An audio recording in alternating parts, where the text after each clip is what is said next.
Hey there students, welcome back to Intensive Review, and in this segment we are going to be looking at USHC 1.4, which is about the birth of the Constitution. So we're going to be looking at the Articles of Confederation and then going on to take a look at the Constitutional Convention. So first of all, we need to know that the Articles of Confederation, we have a weak plan of government. This is the first plan of government for the United States, and keep in mind that it's a reaction to the excesses of the British. And the first order of business is to make sure that a central authority from outside of our states cannot dominate things, and that is exactly what's set up here. Is that the Articles of Confederation really, they set up what's really a glorified military alliance. Now, eventually, they're found to be too weak to govern the United States and are replaced by the Constitution. Now, let's take a quick look at the Articles versus the Constitution. You could very well get a question about this asking you to compare and contrast. Now, first of all, when we look at the Articles, we see the type of federalism here. Keep in mind, federalism, 2 layers of government. And what we see here, a firm league of friendship. All right, which I think about that Beatles song, I get by with a little help from my friends, or something like that. That's really kind of the attitude here. We're in a firm league of friendship, all right? We're just friends, all right? Kind of in the states or in the friend zone, you could think of it that way. Representation of states, equal. Doesn't matter how big your state is, because we are in a confederation, which has a connotation that we have a loose sort of alliance. And if there's an alliance, you think about NATO or something like that. The United States doesn't get more votes just because we're the biggest country in NATO. We get 1 vote. It's an alliance, and that's how it's treated. Taxation. Only the states could levy taxes. The central government could request taxes, but then again, that's not taxes because taxation implies force. So the central authority had no power to tax. As far as the powers of Congress, we're really looking at foreign relations. We're looking at the Army and Navy, at declaring war, at ambassadors and treaties and that sort of thing.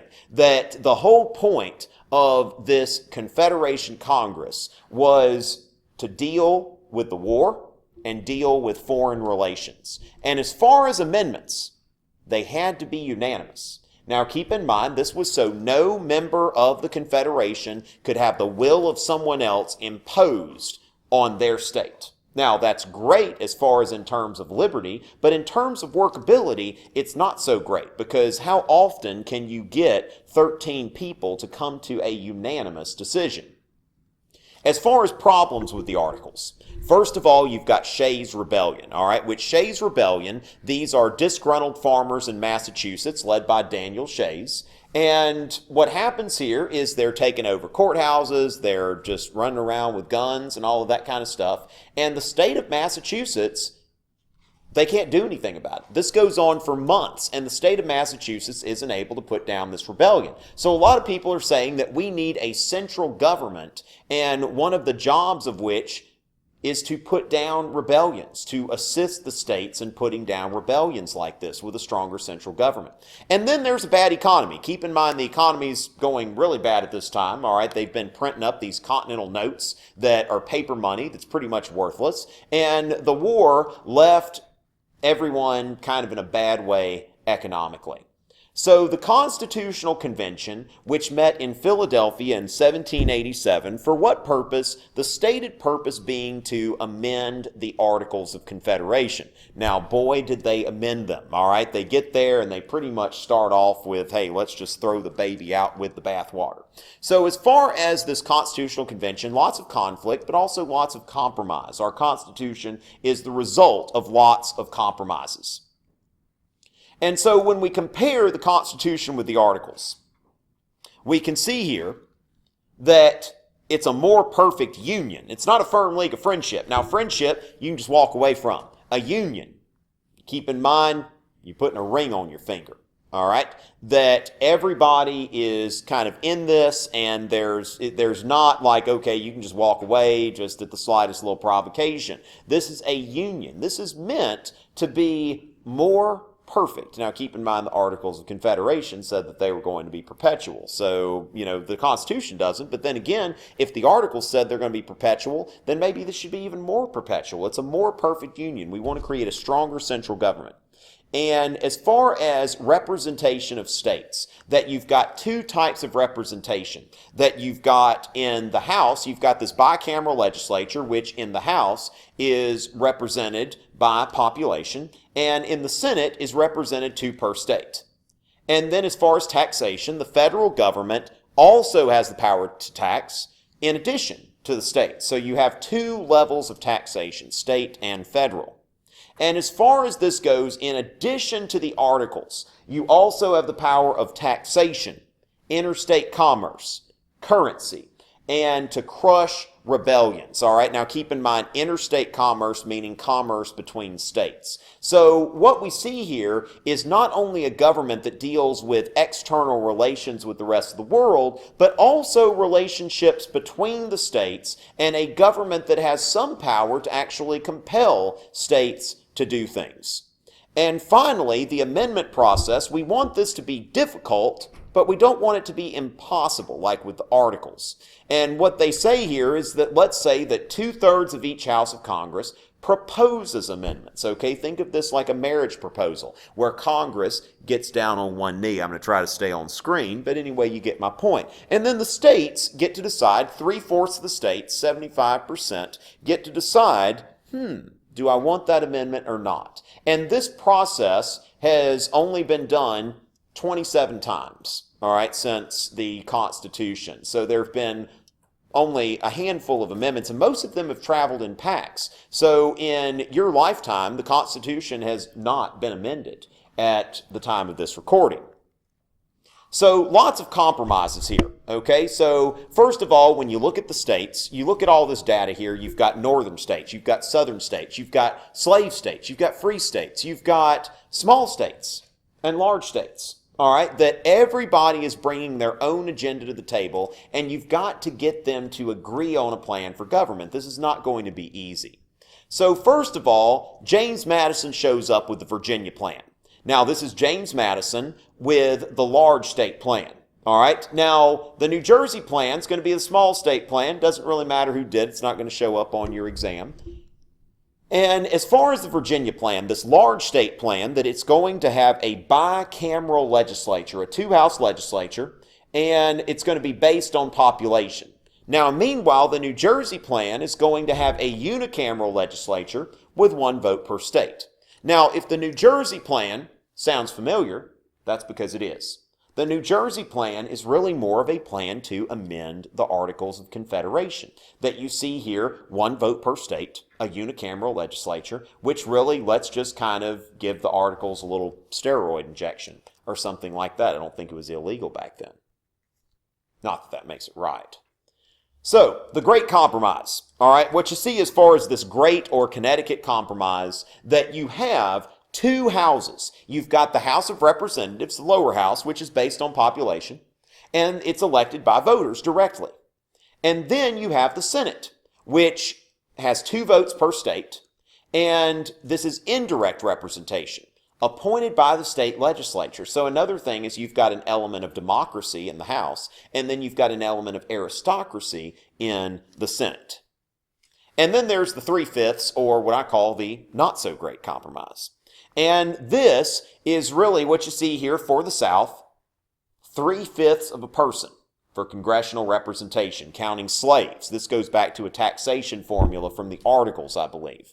And slaves will count for 3/5 of a person. Now, you don't let your slaves vote. The slaves are treated as property in every other legal judgment. But at the same time, South Carolina and Georgia were going to walk out without this. And then for the North, you have this slave trade compromise that Congress can regulate, which means kind of ban, the international slave trade 20 years after the Constitution. And they do exactly that. So that is the other end of the 3/5 compromise. And then you've got the Electoral College. Now, of course, don't apply to the Electoral College. Don't tell your guidance counselor you're going to apply there. Someone will laugh at you. But this Electoral College is the way that we're going to elect the president. And what happens here is that it is a federal election, not a national election. Some people ask, why isn't it that the person with the highest popular vote wins the presidency? Because we don't have a national election. We vote by states. And each state will send electors. Each state gets its number of senators plus the number of representatives. So every state gets at least 3 because every state has 2 senators and 1 representative. So you have partly on population that this is based on, but then the other side of the coin is the smallest states get a little bit of a bump because Wyoming, they get 3 votes. Meanwhile, I mean, that's 3 votes for 500,000 people, whereas California does not have the same sort of ratio. For California, when you calculate their electoral votes, it's about every 700,000 people gets an electoral vote. So still a little bit of a nod to the small states, but the large states do get more electors. And again, as far as amending the Constitution, 2/3 of Congress to propose an amendment, and then 3/4 of the states to ratify an amendment. Now, speaking of ratification, 9 is your number. That there would be 9 states that would be necessary in order to ratify the Constitution for it to take effect. Now, of course, for it to be practicable, you've really got to have all 13 on board, but they would get the process started when 9 states ratified. And this is to approve the Constitution. Now, of course, the Constitution is something we all love today, but it was pretty controversial at the time. And you had 2 camps of people. You had the Federalists, who supported the Constitution, and the Anti-Federalists who opposed. They believed that it was creating too strong of a central government that would be subject to abuses of power. And these Anti-Federalists are, pretty strong in a lot of states. And what happens here is the Federalists, they say we need a stronger central government. We need a better economy. We need law and order. Whereas the Anti-Federalists, they say that you don't have term limits, that this is not a Republican Constitution, small r Republican, that this sets up more of a monarchy or an aristocracy, that there's no Bill of Rights, that if we're going to allow for a stronger central government, we need to have a Bill of Rights. And another thing that was said here is this does not create a federal government, a government with 2 layers, but a national government, a government that is thoroughly dominated by the central authority that will eclipse the states, that maybe one day the states will have little more to do than issue driver's licenses. The Anti-Federalists kind of had a point, didn't they? Now, as far as that goes, you could say the Federalists, maybe they won because the Constitution was ratified. That's kind of the simplistic version. Now, of course, you've got James Madison, Alexander Hamilton, and John Jay, who wrote the Federalist or the Federalist Papers. And this was a group of essays that was written in order to persuade people, specifically in the very large and important state of New York, where there was some very heavy anti-Federalist sentiment, that the Constitution does not threaten you, that the Constitution is your friend, that the Constitution is not creating a monarchical, aristocratic government. And Madison, Hamilton, and Jay, you should remember those guys because you're an American and that's what Americans do, that they were able to get the Constitution ratified in the state of New York, but not without the promise of a Bill of Rights. Now, of course, the Federalists, they wanted a strong central government, and Hamilton wrote in Federalist 84, we don't need a Bill of Rights. But the Anti-Federalists would not budge on that. And so the compromise here, which is really the final compromise that created the Constitution, this compromise was on the issue of the Bill of Rights. And the Federalists, they said, you know what? If the Anti-Federalist, if the more moderate Anti-Federalist will come on board, then in the first session of Congress, we will amend the Constitution to include a Bill of Rights. And that's exactly what happened. Now, keep in mind that the last part of the Bill of Rights, the 10th Amendment, this amendment that says the powers not delegated to the United States by the Constitution nor prohibited by it to the states are reserved to the states respectively or to the people. And this is really kind of bring the pendulum back, that the Articles actually started with a statement like this, that the states are sovereign except when they've expressly delegated something. Then we've got the original draft of the Constitution came out of Philadelphia. And this Constitution created this stronger central government. The Bill of Rights says, hey, we kind of want a compromise here, that we want to make sure that this government is thoroughly limited and that it does not infringe upon the rights of the states. So we see that consensus here, this bundle of compromises that produce the Constitution as we know it today.